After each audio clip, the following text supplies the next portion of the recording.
శ్రీశైలం దేవస్థానం నూతన కార్యనిర్వహణాధికారిగా చంద్రశేఖర్ ఆజాద్ బాధ్యతలు చేపట్టారు. దేవస్థానం పరిపాలన భవనంలో అధికార బాధ్యతలను స్వీకరించారు. ముందుగా ఆలయంలో శ్రీ బ్రహ్మరాంబ సమేత మల్లికార్జున స్వామి అమ్మవారిని దర్శించుకుని అనంతరం దేవస్థానం పరిపాలన భవనంలో ఈవోగా చంద్రశేఖర్ ఆజాద్ బాధ్యతలు స్వీకరించారు. ఈవోగా బాధ్యతలు స్వీకరించిన అనంతరం నూతన ఈవో చంద్రశేఖర్ ఆజాద్ మాట్లాడుతూ శ్రీ స్వామి అమ్మవార్ల అనుగ్రహంతో తనకు ఈవో బాధ్యతలకు అవకాశం లభించిందన్నారు. శ్రీశైలం క్షేత్రాలను మరింత అభివృద్ధి చేసేందుకు తగు చర్యలు చేపడతామన్నారు. రాష్ట్ర ప్రభుత్వ దేవాదాయ శాఖ మంత్రి శ్రీశైలం ఎమ్మెల్యే బుడ్డా రాజశేఖర్ రెడ్డి తిరుమల తరహాలో శ్రీశైల క్షేత్రాన్ని అభివృద్ధి చేయాలనే కృత నిశ్చయంతో ఉన్నట్లుగా ఈవో చంద్రశేఖర్ ఆజాద్ అన్నారు.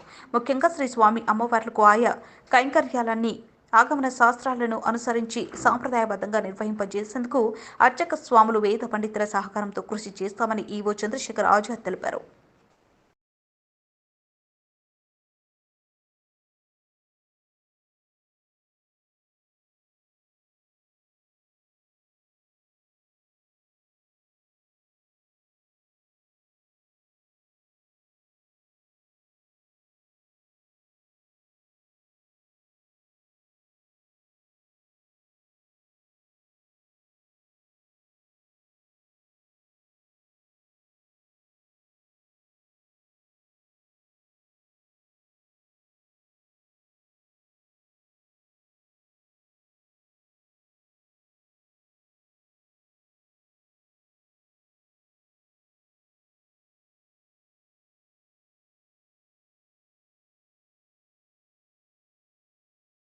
హలో అండి, ఎలా ఉన్నారు? నేను మీ కిరాక్ సీత.